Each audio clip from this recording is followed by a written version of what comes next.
Shalom Bapak Ibu Saudara sekalian, selamat pagi. Bagaimana kabarnya luar biasa? Masih tetap bertahan di rumah. Halo, apa kabar? Katakan silakan Tuhan Yesus luar biasa. Mari pagi hari ini kita mau satukan dalam ibadah kita, satukan hati kita. Kita mau meninggikan Tuhan. Kita jangan mau dikuasai oleh keadaan. Meskipun keadaan di luar tidak menyenangkan, sepertinya menekan pikiran kita, menekan apapun dalam hidup kita, tapi kita percaya kita punya Tuhan yang luar biasa. Mari satukan hati kita, taruh tangan kirimu di dada, katakan, Tuhan Yesus yang baik, Engkau Allah yang mengasihi kami. Kami bersyukur sampai hari ini Tuhan, penyertaan-Mu sungguh luar biasa. Bapa, kami menyerahkan semuanya ini ke dalam tangan kuasa-Mu. Engkau Allah yang tidak pernah meninggalkan kami. Kematian-Mu sungguh sangat berharga buat kami.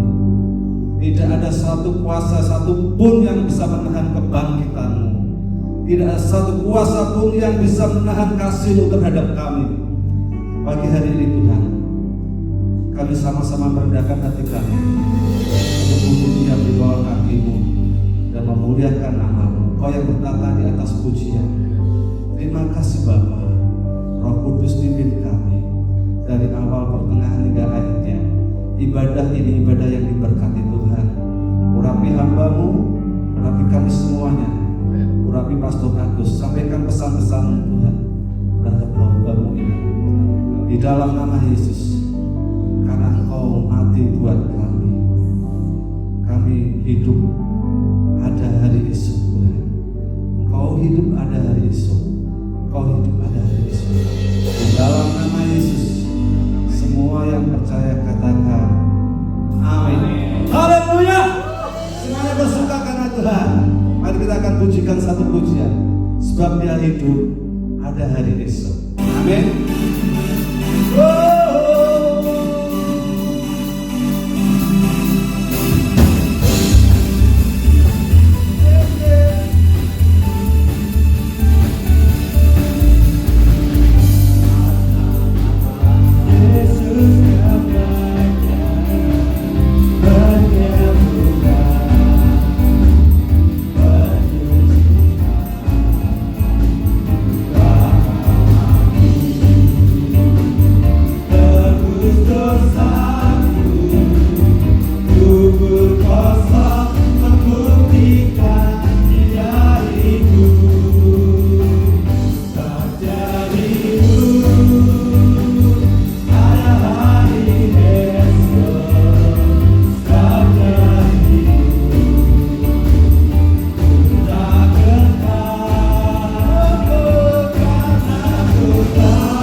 Lebih dahsyat lagi kita memuliakan nama Tuhan kita, karena kita diberi kuasa untuk mengalahkan semua musuh, mengalahkan semua kutuk. Terpujilah nama-Mu Tuhan Yesus. Hanya Kau yang layak ditinggikan Tuhan, hanya Kau yang layak dipuji dan layak disembah Tuhan Yesus.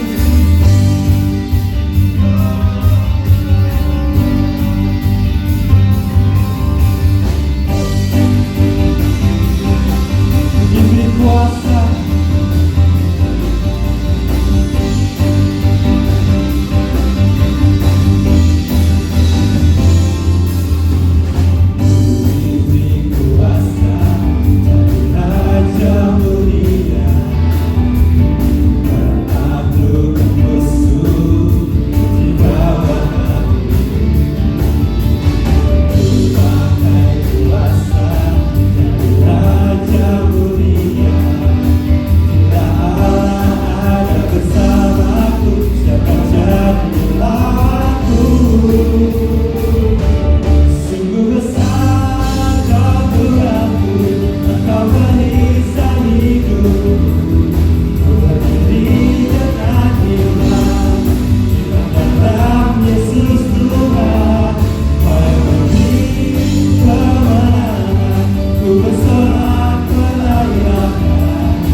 Makassar, kami hari ini pagi yang indah, kami masih boleh beribadah walaupun secara online.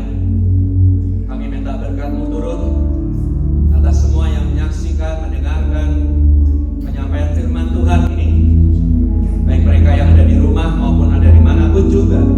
Tuhan, mari Kau berkati. Terima kasih Tuhan untuk semua kebaikan-Mu. Kami percaya Tuhan sedang bekerja untuk bangsa Indonesia. Tuhan sedang melakukan suatu kuasa mujizat-Mu yang nanti akan terjadi pada waktunya. Terima kasih Bapa, dalam nama-Mu kami berdoa. Haleluya. Amin. Shalom Bapak Ibu sekalian, saudaraku yang ada di rumah, dan terima kasih untuk musician singer. Hari ini saya mau sampaikan satu tema firman Tuhan yang berjudul Dia Buka Jalan pada saat tiada jalan. Saudaraku, kita merayakan Paskah beberapa hari yang lalu. Saya percaya sukacita Paskah itu masih ada di dalam hati kita. Oleh karena itu saya mengajak saudara semua, mari kita tetap bersemangat, kita tetap bersukacita, walaupun kelihatannya ada begitu banyak persoalan di sekitar hidup kita, banyak masalah di negara kita, bahkan di seluruh dunia. Tapi kita mau percaya bahwa Tuhan akan memberikan jalan ketika kelihatannya tidak ada jalan. Ada amin saudaraku? Kalau saudara percaya, saudara akan menjadi orang-orang pemenang. Saya ingat ketika bangsa Israel mau keluar dari Mesir, kelihatannya nggak ada jalan.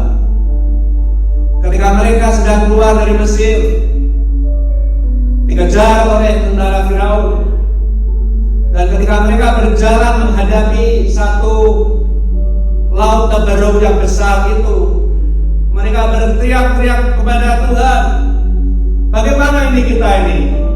Depan ada laut yang besar, di belakang kita sedang dikejar oleh tentara Firaun yang begitu banyaknya, sepertinya tidak ada jalan. Oleh karena itu saya ingat akan firman ini supaya saya bagikan kepada saudara di saat-saat yang seperti sekarang ini. Ya saudaraku, sekarang ini boleh kata seluruh dunia sedang mengalami satu kegelisahan, mengalami satu kebingungan menghadapi satu virus yang namanya corona ini. Karena apa? Karena virus corona ini belum ada vaksinnya. Sekarang semua negara-negara maju sedang terus berupaya untuk menemukan bagaimana bisa mengalahkan virus yang ganas ini. Memang saudaraku, kondisi sekarang ini di mana-mana seluruh penjuru dunia ini sedang mengalami satu persoalan besar. Kalau kita memperhatikan korban daripada virus corona ini sudah ratusan ribu. Ada 10 negara besar atau 10 yang mengalami korban kematian yang besar, yaitu terutama Amerika, kemudian negara-negara yang lain. Indonesia bagaimana? Sama, Indonesia juga korbannya terus bertambah, tiap hari terus bertambah dan bertambah. Kalau kita lihat yang namanya PSBB belum begitu merata. Di mana-mana masih ramai orang, jalan-jalan masih macet, saudara. Kalau pulang jam kantor masih ada saja orang yang harus berantri kendaraannya supaya bisa pulang ke rumah. Ini memang menjadi satu problem bagi banyak negara, termasuk Indonesia. Sepertinya sekarang ini kita ini seperti bangsa Israel yang dikejar-kejar. Ya, dikejar-kejar, entah dia tagihan yang harus bayar, angsuran mobil, angsuran rumah, tagihan listrik, tagihan macam-macam. Sepertinya dikejar-kejar, padahal begitu banyak orang yang sedang mengalami PHK, tidak punya pekerjaan, pabrik-pabrik pada tutup, karyawan-karyawan di PHK, bahkan ada pabrik yang ribuan karyawannya harus di PHK secara bertahap. Sepertinya nggak ada jalan, sepertinya jalan buntu. Lalu bagaimana kita sebagai orang beriman? Saudaraku, saya akan memberikan 3 hal yang mungkin kita bisa renungkan bersama. Saya tidak akan berkhotbah di atas mimbar ini secara retorika, sesuatu khotbah-khotbah yang memberikan sesuatu yang sebenarnya tidak ada, sesuatu yang mungkin membuat kita hanya merasa senang tapi tidak bisa menghadapi kenyataan hidup ini. Saya mengajak saudara, pertama, supaya kita tetap tenang. Lalu ada yang berkata, bagaimana bisa tenang kondisi seperti ini? Bagaimana kita bisa tenang ini? Ya saja saudara, jangan terganggu atau jangan terpesona dengan hoax-hoax yang ada di dalam sosial media.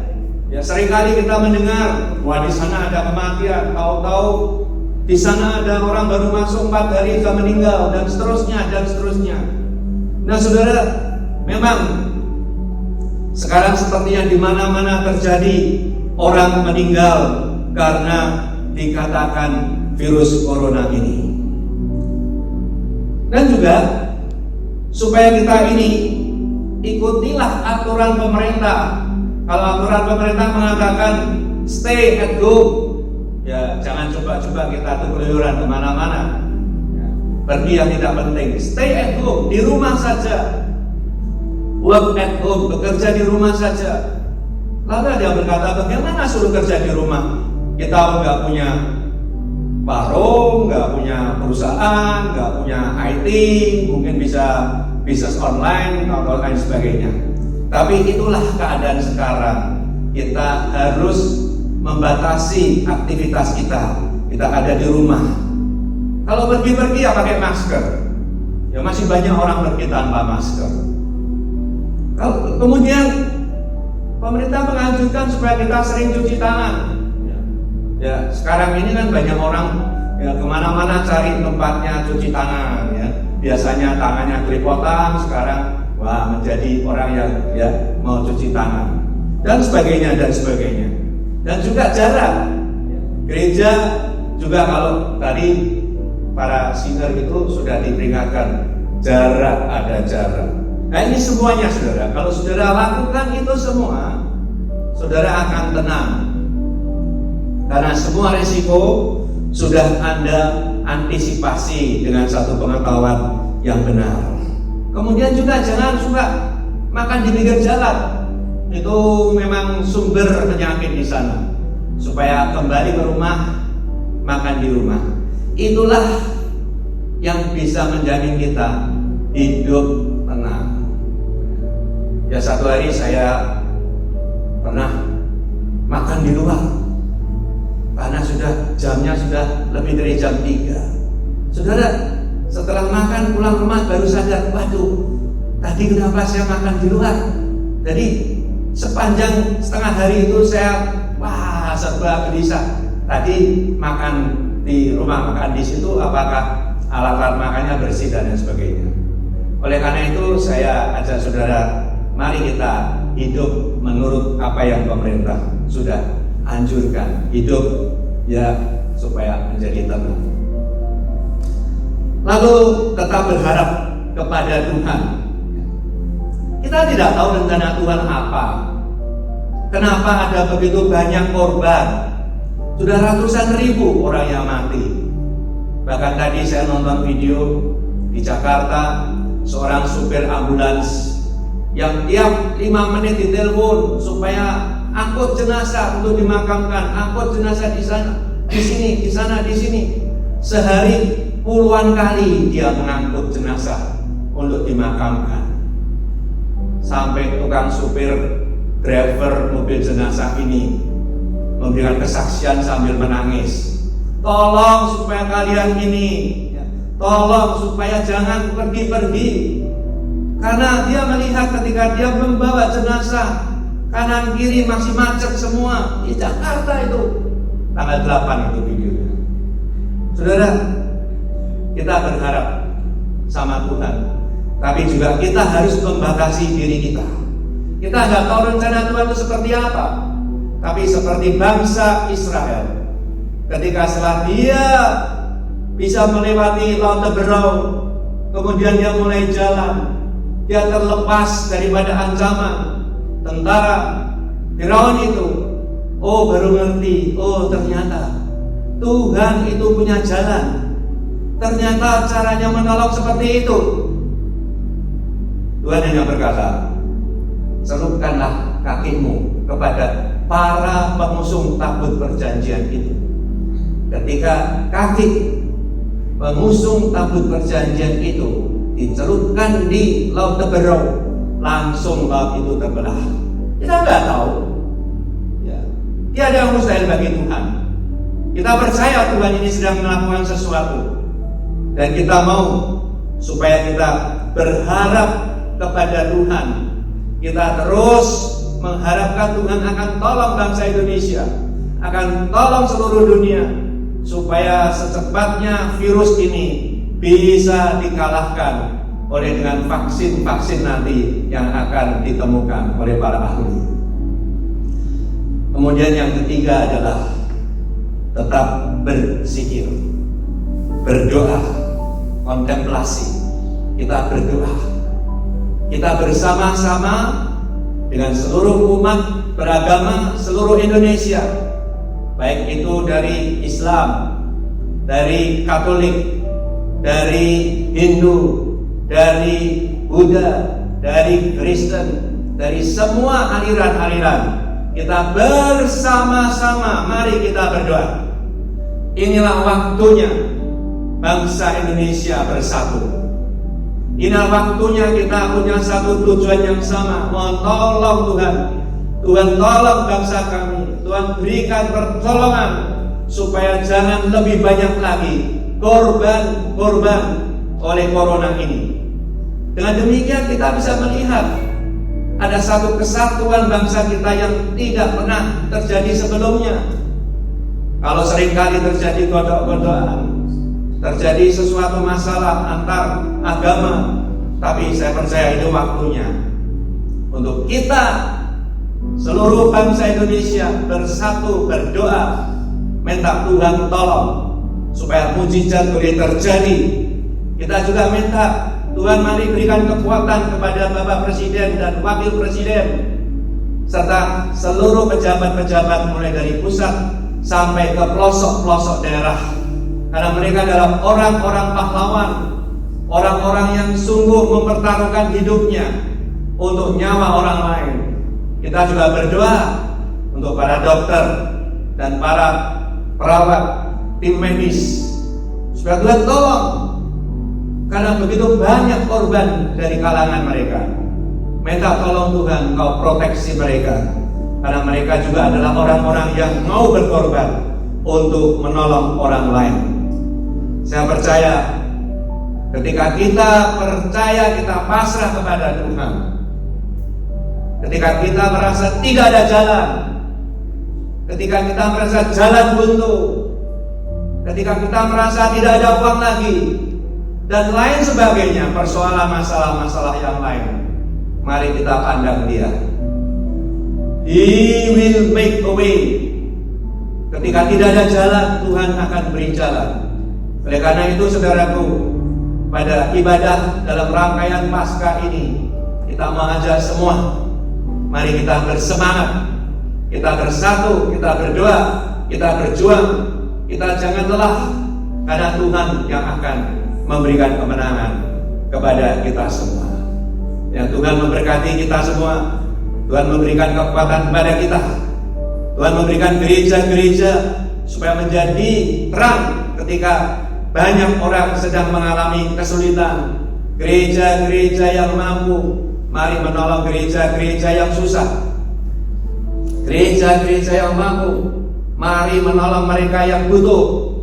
Gereja-gereja mari bersatu untuk tidak lagi bicara tentang doktrin dan teologi, tapi kita bersatu doktrin yang Allah saja, yaitu kasihlah sesama kita seperti mengasihi dirimu sendiri. Tuhan memberkati.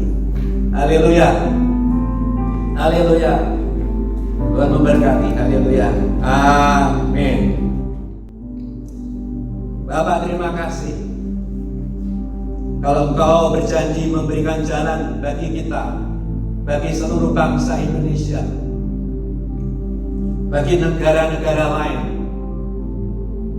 Tuhan akan buka jalan. Kita berdoa untuk negara-negara yang mengalami korban paling banyak. Tuhan tolong Amerika, Italia, Jerman, Inggris, juga negara-negara Arab yang sekarang tanah suci itu mau tidak mau harus dikosongkan. Mari Tuhan, Kau terus tolong. Mereka membutuhkan Tuhan. Iran, Irak, dan banyak tempat-tempat yang lain yang sekarang ini sedang menantikan kuasa Tuhan boleh terjadi. Mari Tuhan, Kau juga tolong mereka yang mengalami PHK, yang tidak punya penghasilan lagi. Tuhan tolong cari jalan supaya mereka bisa terus bertahan di tengah-tengah kesulitan ini.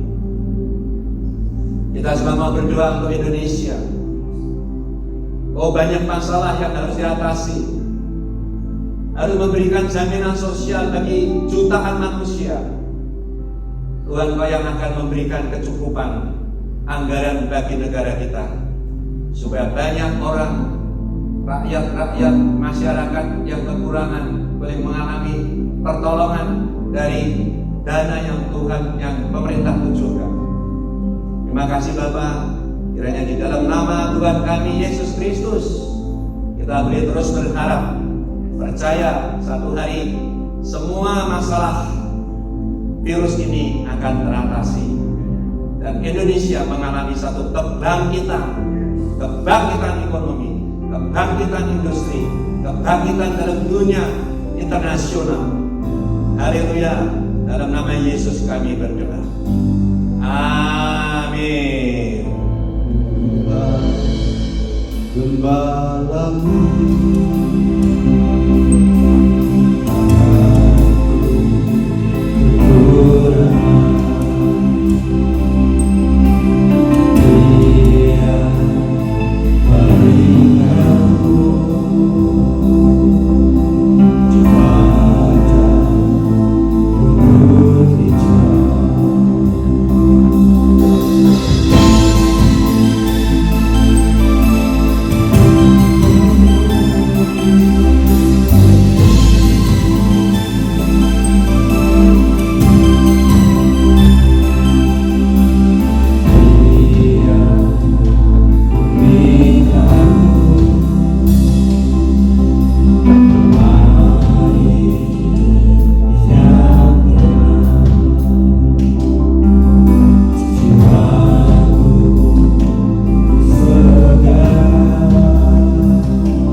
boleh menjadikan kekuatan dan penghiburan bagi setiap kita yang mendengarkan.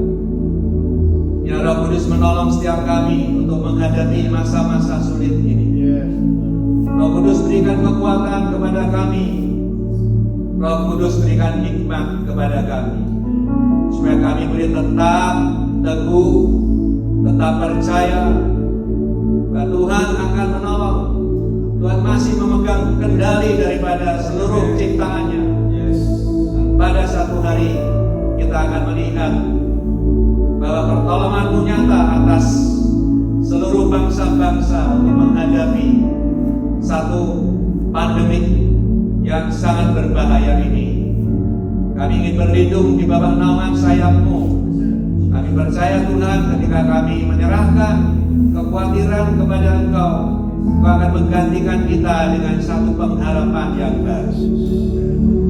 Mari terima berkat Tuhan yang kasih karunia, rahmat dan damai sejahtera daripada persekutuan kita dengan Allah Bapa, Putra dan Roh Kudus menyertai saudara sekalian mulai sekarang sampai Maranatha Tuhan Yesus datang. Haleluya.